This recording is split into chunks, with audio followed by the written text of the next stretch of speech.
আপনারা জানেন যে পুরুলিয়ার বান্দোয়ানের বাসিন্দা সুখেন মাহাতো পরিযায়ী শ্রমিক হিসেবে যিনি পুনেতে কাজ করছিলেন তাকে পিটিয়ে মারা হয়েছে বলে তৃণমূলের তরফে অভিযোগ করা হচ্ছে। আগামীকাল সুখেন মাহাতোর পরিবারের সঙ্গে দেখা করতে পুরুলিয়া যাচ্ছেন অভিষেক বন্দ্যোপাধ্যায়। বিজেপি শাসিত রাজ্যে রহস্যজনক মৃত্যু রাজ্যের পরিযায়ী শ্রমিকের, আগামীকাল পুরুলিয়ায় যাচ্ছেন অভিষেক বন্দ্যোপাধ্যায়।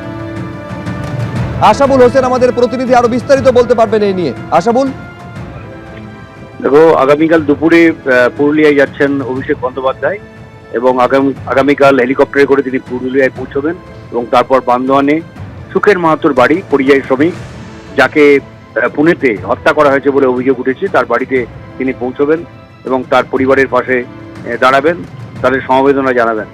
তুমি জানাও যে ইতিমধ্যেই এই ঘটনায় মুখ্যমন্ত্রী মমতা বন্দ্যোপাধ্যায় তীব্র ক্ষোভ প্রকাশ করেছেন এবং তিনি সমাজ মাধ্যমে জানিয়েছেন যে এই ঘটনায় তিনি মর্মাহত এবং বিচলিত এবং সব রকমভাবে সুখেন মাহাতোর পরিবারের পাশে দাঁড়াবেন বলে মমতা বন্দ্যোপাধ্যায় অঙ্গীকার করেছেন। আজকে সকালেই তৃণমূলের স্থানীয় নেতারা তার বাড়িতে পৌঁছে যান এবং তার সুখেন মাহাতোর পরিবারকে আর্থিক সাহায্য করা হয়। এবার অভিষেক বন্দ্যোপাধ্যায় তাদের বাড়িতে পৌঁছচ্ছেন। যেটা তৃণমূলের পক্ষ থেকে বলা হচ্ছে যে বিজেপি শাসিত রাজ্যগুলোতে দিনের পর দিন বাংলার পরিযায়ী শ্রমিকদের অত্যাচার করা হচ্ছে, হত্যা করা হচ্ছে এবং এই ঘটনা কমছে তো না, উল্টে বাড়ছে। বাংলা বলার অপরাধে তাদের মারা হচ্ছে, বাংলাদেশি সন্দেহে মারা হচ্ছে। কিন্তু তাদের বক্তব্য যে বাংলাদেশি হলেও কি কাউকে এইভাবে মেরে ফেলা যায়, শুধুমাত্র বাংলা বলার অপরাধে এই ধরনের অপরাধ ঘটানো হচ্ছে।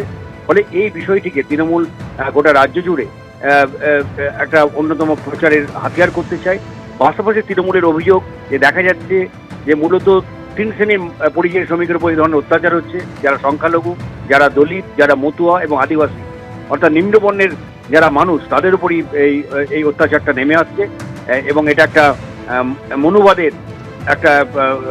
মনুবাদের একটা ধারণা থেকেই এই ধরনের অত্যাচারগুলো করা হচ্ছে বলে আজকে ব্রাত্য বসু এবং চন্দ্রিমা ভট্টাচার্য এই ধরনের অভিযোগ করেছেন। ফলে পরিযায়ী শ্রমিকদের এই যে হত্যার ঘটনা ভিন রাজ্যে বিজেপি শাসিত রাজ্যগুলোতে, সেগুলোকে যে তৃণমূল অত্যন্ত কঠোরভাবে তার মোকাবিলা করতে চায়, অন্তত রাজনৈতিকভাবে, সেই বার্তাটা অভিষেক বন্দ্যোপাধ্যায় পৌঁছে দিতে চাইছেন। পাশাপাশি তারা যে পরিবারের পাশে আছেন সেই বার্তাটাও তিনি পৌঁছে দেবেন কালকে তার বাড়িতে পৌঁছে। ধন্যবাদ আশাবুল। ঘটনা কি ঘটেছিল আপনাদের একবার জানাই। পুরুলিয়ার বান্দোয়ানের পরিযায়ী শ্রমিক যিনি কয়েক বছর ধরে মহারাষ্ট্রের পুনেতে একটি অটো পার্টসের কারখানায় কাজ করতেন, 9 ফেব্রুয়ারি তিনি বাড়ি থেকে বেরোন কাজে যাওয়ার জন্য। পরদিন অর্থাৎ 10 ফেব্রুয়ারি সুখেন মাহাতোর দেহ উদ্ধার হয়। ওই যুবকের দেহে একাধিক আঘাতের চিহ্ন মিলেছে। বাংলা ভাষায় কথা বলার জন্য পিটিয়ে খুন করা হয়েছে তাকে, এমনটা অভিযোগ করা হয়েছে তৃণমূলের তরফে। আর তারপর আগামীকাল অভিষেক বন্দ্যোপাধ্যায় যাচ্ছেন পুরুলিয়ার বান্দোয়ানে সুখেন মাহাতোর পরিবারের সঙ্গে দেখা করতে। ফের বিজেপি শাসিত রাজ্যে পরিযায়ী শ্রমিককে পিটিয়ে খুন করার অভিযোগ সামনে এসেছে। এই ঘটনা ঘটেছে বিজেপি শাসিত রাজ্য মহারাষ্ট্রের পুনেতে। পুরুলিয়ার তুমরাশোলের গ্রামের যুবক সুখেন মাহাতোর মৃত্যু হয়েছে। ওই যুবক পুনের একটি অটো পার্টস কারখানায় কাজ করতেন। সুখেনের সঙ্গে ওই একই কারখানায় তার দুই ভাইও কাজ করেন। গত 9 ফেব্রুয়ারি কর্মস্থলে যাওয়ার পর নিখোঁজ হয়ে যান সুখেন মাহাতো। পরদিন অর্থাৎ 10 ফেব্রুয়ারি তার মৃতদেহ উদ্ধার হয়। ওই যুবকের দেহে একাধিক আঘাতের চিহ্ন দেখা গিয়েছে। বাংলা ভাষায় কথা বলার জন্যই পিটিয়ে মারা হয়েছে বাঙালি পরিযায়ী শ্রমিককে বলে অভিযোগ করা হচ্ছে তৃণমূলের তরফে।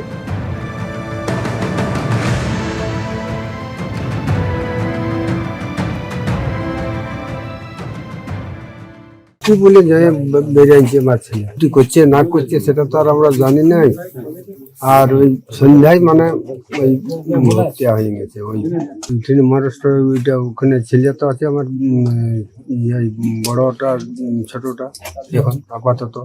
ওরা ফোন করলো এইভাবে এই ঘটনা ঘটল।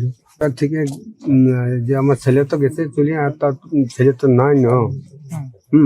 এখন আপাতত দুটো আছে, গরিব মানুষ তো দুটোই আমার যা হবে, ওইগুলোকে নিয়ে রইতে হবে। তো খাটিলিতে গরিব মানুষ খাওয়া দাওয়া করা হয়। ওই জন্যই আমার ছেলে গেছে। লেখাপড়া পড়ি কোনো শিখাতেও পারি না, আর কোনো কিছু নেই। উঠিনে তো মারাঠি ভাষা আর হিন্দি ভাষা, এই দুটোই। আমার ছেলে বুঝতেও পারি না। আমিও গেছিলি, আমার চোখ অপারেশনে গেছিলি, আমার 7 মাস ছিলি ওখানে। তো ওখানে থেকে আমিও কোনো বুঝি নেই। আর এই ঘটনা নিয়ে সোশ্যাল মিডিয়ায় তীব্র সমালোচনায় সরব হয়েছেন রাজ্যের মুখ্যমন্ত্রী মমতা বন্দ্যোপাধ্যায়। তিনি লিখছেন, তার বাঙালি পরিচয় এবং তার ভাষার জন্যই অত্যাচার করে তাকে খুন করা হয়েছে। পুরুলিয়ার বান্দোয়ানের তরুণ সুখেন মাহাতোর নৃশংস হত্যা নাড়িয়ে দেওয়ার মতো বলে অভিযোগ করেছেন মমতা বন্দ্যোপাধ্যায়। তিনি আরও লিখছেন, পরিবারের একমাত্র উপার্জনকারী সদস্য খুন হয়েছেন মহারাষ্ট্রের পুনেই। এটা ঘৃণার জন্য খুন ছাড়া অন্য কিছু নয়। ওই তরুণকে তার ভাষা ও পরিচিতির জন্য অত্যাচার করে খুন করা হয়েছে। এই ঘটনায় দোষীদের অবিলম্বে গ্রেফতার ও দৃষ্টান্তমূলক শাস্তির দাবি করছি। সুখেনের পরিবারের পাশে আছি, ন্যায় বিচার পেতে সমস্ত রকমের চেষ্টা করা হবে। পোস্ট মমতা বন্দ্যোপাধ্যায়।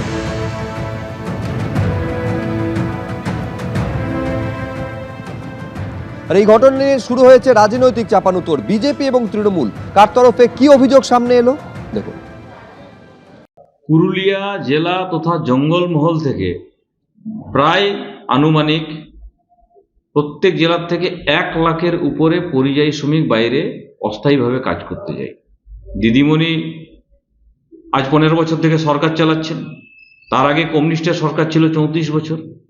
কি এমন এখানে ডেভেলপমেন্ট হয়েছে কি পুরুলিয়ার ছেলেদেরকে, ঝাড়গ্রামের ছেলেদেরকে, বাঁকুড়ার ছেলেদেরকে, পুরো পশ্চিমবাংলার প্রায় 50 লাখের উপর নবযুবককে বাইরে কাজ করতে যেতে হচ্ছে। তার জন্য মারতে হবে, তার জন্য কি মারতে হবে? মারতে হবে। এটা কি উত্তর তার?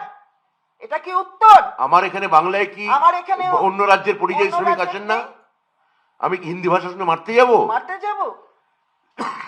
বা ওড়িয়া ভাষা শুনলে মারতে যাব? বলুক না, এটা দেশের আইন হোক যে ওর পরিযায়ী শ্রমিক অন্য জায়গায় গেলে মেরে দিতে হবে। এটা দেশের আইন হোক। বাংলায় লক্ষ লক্ষ জ্যোতির্ময় পরিযায়ী বাবু শ্রমিক কি আছে। বলেছেন নিজে জানেন না?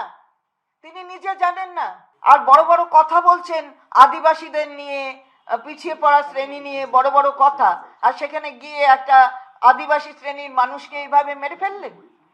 পরিযায়ী হওয়া কি অন্যায় কিছু নাকি?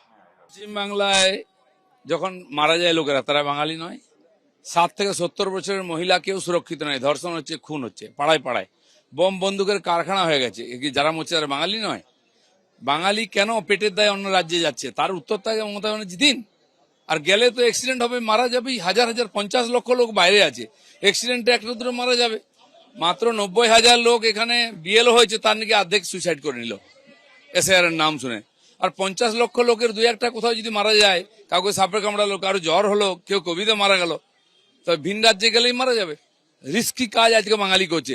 এখানে একদিন বাঙালি খাকি পোশাক পরতো না, tram company, jute mill, police চাকরি করতো না। আজকে ছেলেরা হা করে ঘুরে বেড়াচ্ছে। 1000 চাকরির জন্য 15 লক্ষ লোক পরীক্ষা দেয়। আর সেই বাঙালি আজকে লেবার হয়ে অন্য রাজ্যে যাচ্ছে, রিস্কি কাজ করছে, অ্যাক্সিডেন্টে মারা যাচ্ছে। বাংলা বলার কারণে যেভাবে তাকে দাগিয়ে দিচ্ছেন, যেভাবে একঘরে করছেন, যেভাবে বাংলাকে ছোট করতে চাইছেন, এটা একটা সুপরিকল্পিত একটা প্ল্যান। আপনারা আসলে বাঙালির বিরুদ্ধে যুদ্ধ ঘোষণা করেছেন। আপনারা বাংলার বিরুদ্ধে যুদ্ধ ঘোষণা করেছেন। নিজের এই দেশের একটা অংশের বিরুদ্ধে যুদ্ধ ঘোষণা, এটা এইভাবে হতে পারে এ ভাবা যায় না। এ আমরা সাবেক যুগোস্লাভিয়ায় দেখেছি। যুগোস্লাভিয়া ভেঙে টুকরো টুকরো হয়ে গেছিল। কিন্তু আপনারা কি ভারতবর্ষকে সেরকম কয়েকটা টুকরোয় ভাগ করতে চান? আপনারা ফেডারেল স্ট্রাকচারের মূল তত্ত্বটাই মানছেন না, যে বিবিধের মাঝে দেখো মিলন মহান। আপনারা মনে করছেন বিবিধের মাঝে দেখো সংঘাতই একমাত্র সত্য। অর্থাৎ একটা পার্টিকেলের সঙ্গে আরেকটা পার্টিকেলে লাগিয়ে দাও। এবিপি আনন্দ, এগিয়ে থাকে, এগিয়ে রাখে।